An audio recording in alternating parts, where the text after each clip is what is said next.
کربلا کیوں بپا ہوئی؟ آخر وہ کون سا لمحہ تھا جب تاریخ کے سینے پر ایسا زخم لگا جس کی گونج آج بھی فضاؤں میں سنائی دیتی؟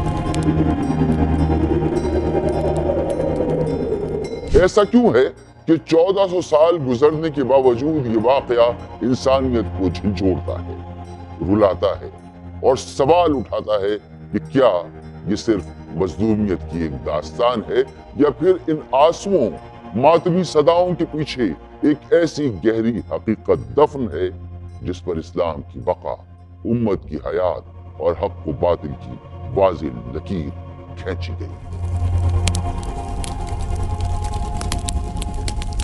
کربلا کا آغاز اس لمحے ہوتا ہے جب ایک فاسق، فاجر، شراب نوش اور بے عمل عیاش شخص یزید اسلام کے تخت پر بیٹھا۔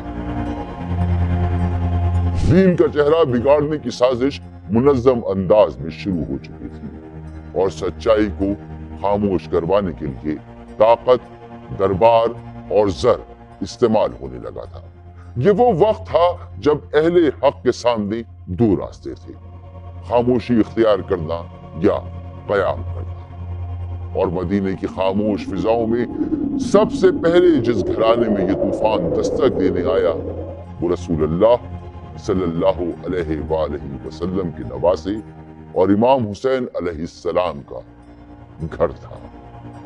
کیونکہ حسین علیہ السلام خاموش کیسے رہتے؟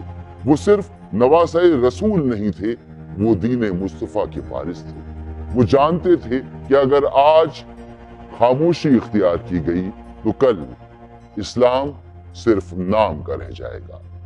اس لیے وہ اٹھے تاکہ دنیا کو بتا سکیں کہ خلافت عیش کا تخت نہیں، قربانی کا میدان ہے۔ اور جب دین کو یزید کی تلوار چھونے لگے تو حسینی خون بولتا ہے، حسین کا قیام تاریخ کا رخ موڑ دیتا ہے۔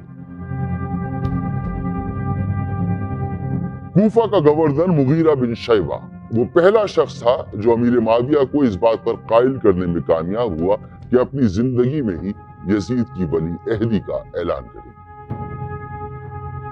بعد ازاں خود مغیرہ نے ہی امیر معاویہ کے اشارے پر سیاسی راستے ہموار کرنے کا آغاز کیا اور جلد ہی شام اور عراق کی راہیں یزید کے لیے سازگار بنا دی گئی۔ امیر معاویہ نے اپنی زندگی میں ہی کوشش کی کہ اہل مدینہ کو یزید کی بیعت پر آمادہ کر دیں، مگر وہ اس میں کامیاب نہ ہو سکے۔ اپنی وفات سے قبل امیر معاویہ نے یزید کو وصیت کرتے ہوئے کہا تھا کہ مجھے اس خلافت کے مسئلے میں بس قریش کے 4 آدمیوں سے رکاوٹ کا اندیشہ ہے: حسین بن علی علیہ السلام، عبداللہ بن عمر رضی اللہ، عبداللہ بن زبیر رضی اللہ اور عبد الرحمن بن ابی بکر رضی اللہ۔ ماہ رجب 60 ہجری 680 عیسوی امیر معاویہ کی وفات ہوئی اور یزید تخت خلافت پر برا جمان ہوا۔ اقتدار، دولت، عیش و عشرت سب کچھ یزید کے قدموں میں تھا، مگر اس تمام جاہ و جلال کے بیچ ایک خیال ایسا تھا جو یزید کے دل و دماغ میں کانٹے کی طرح چبھتا تھا۔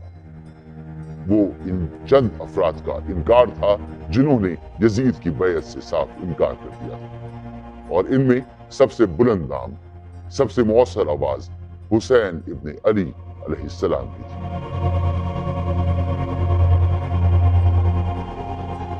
اس وقت مدینہ میں ولید بن عتبہ، مکہ میں یحییٰ بن حکیم، کوفہ میں نعمان بن بشیر اور بصرہ میں عبید اللہ بن زیاد گورنر تھا۔ یزید جیسے ہی تخت سلطنت پر بیٹھا، اس نے پہلا قدم سیاست کا نہیں، سازش کا اٹھایا۔ اسے معلوم تھا کہ اگر اس کی حکومت کو جڑ سے مضبوط کرنا ہے تو سب سے پہلے مدینہ پر کنٹرول حاصل کرنا ہوگا۔ چنانچہ اس نے فوراً اپنے چچزاد بھائی ولید بن عتبہ کو خط لکھا۔ خط بظاہر سادہ تھا، صرف معاویہ کی وفات کی اطلاع پر مشتمل۔ وہی رسمی اور تعزیتی الفاظ جیسے ایسے مواقع پر لکھے جاتے ہیں، مگر یہ خط اکیلا نہ تھا۔ اس کے ساتھ ایک اور چھوٹا سا پرچہ بھی ولید کو دیا گیا، مختصر مگر زہریلا۔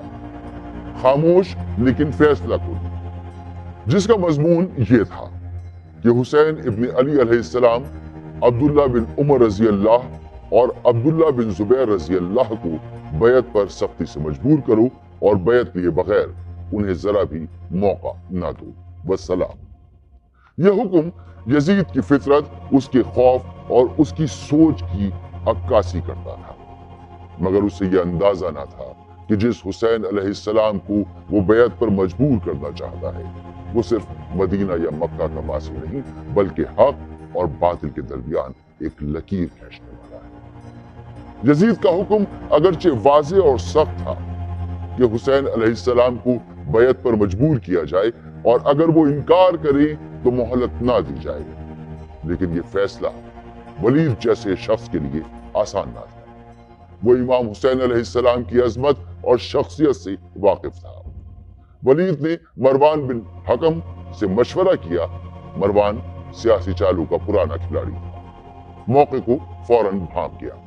उसने वलीद को मशवरा दिया, अब्दुल्ला बिन उमर रजी अल्लाह और अब्दुल रहमान बिन अबी बकर रजी अल्लाह की फिक्र छोड़ दो, वो खिलाफत के उम्मीदवार नहीं होंगे।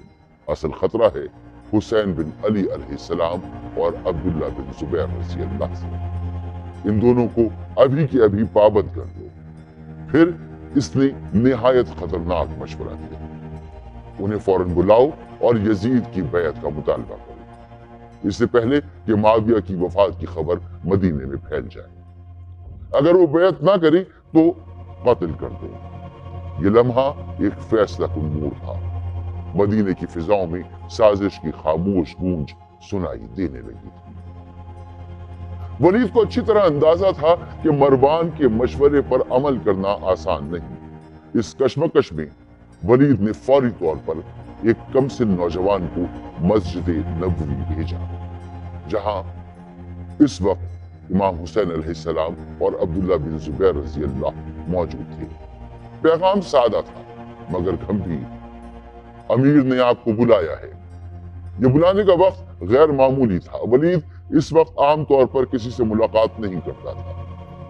इमाम हुसैन अलैहिस्सलाम और अब्दुल्ला बिन जुबैर रजी अल्लाह ने फौरन बात की तह को महसूस कर लिया। उन्होंने कासिद से कहा, तुम चलो, हम आ रहे हैं। इमाम ने फरमाया, मैं अभी अपने खानदान के जमामर्दों को जमा करता हूं और उन सब के साथ वहां जाता हूं। इन लोगों को दरवाजे पर खड़ा कर दूंगा और मैं अंदर जाऊंगा।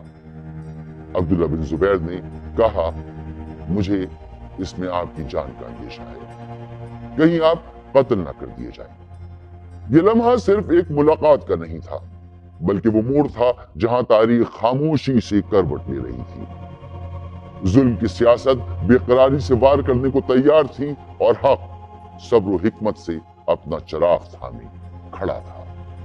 इमाम हुसैन वलीद के पास पहुंचे। वलीद ने यजीद का खत पढ़कर सुनाया, गालिबन वही हिस्सा जिसमें मुआविया की वफात का तस्करा था, और इसके बाद बैत यजीद का मुतालबा किया। इमाम ने फरमाया, बैत खुफिया तौर पर नहीं की जा सकती। जब सुबह हो तो लोगों को दावत देने के साथ मुझे भी दावत देना। मरवान ने फौरन वलीद से कहा कि हुसैन की बात को ना मानो और उनके उज़्र को कबूल ना करो, बल्कि फौरन उनका सरतन से जुदा करो। ये बात सुनकर इमाम हुसैन अलैहिस्सलाम की पेशानी मुबारक पर संजीदगी और गैरत ईमानी की रोशनी चमकने लगी। उनकी निगाहों में वो वकार और अजमत चमकने लगी जो बातिल को झुकने पर मजबूर कर देती है।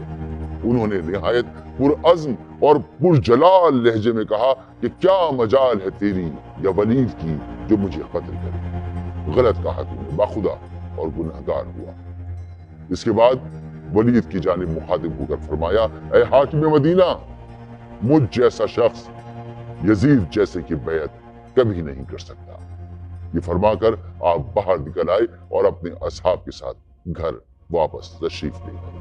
मरवान ने वलीद से कहा कि तुमने मेरा कहा ना माना, अब ऐसा मौका हाथ नहीं आएगा। वलीद ने कहा, खुदा की कसम, मुझे ये पसंद नहीं कि तमाम शर्क़ व गर्ब का माल और दौलत मेरे कब्जे में दे दिया जाए, फिर भी मैं हुसैन को कत्ल करूं। बहुत मुमकिन है कि इसके बाद मरवान ने वलीद की शिकायत यजीद को लिख भेजी हो और इस तमाम रुदात की इत्तला दी हो। और इसी का नतीजा हो कि इसके बाद वलीद को मदीने की गवर्नरी से हटा दिया गया, क्योंकि मरवान हुकूमत का एक बाअसर और काबिल भरोसा आदमी था। मदीना छोड़ना अब नागुज़ीर हो चुका था। 60 हिजरी माह रजब की 28 तारीख इतवार की रात थी, जब इमाम हुसैन अलैहिस्सलाम ने अपने दादा अबू तालिब की तमाम औलाद को साथ लिया और मक्के की तरफ रवाना हो गए। ये वो कदम था जिससे करबला की दास्तान ने सांस लेना शुरू किया।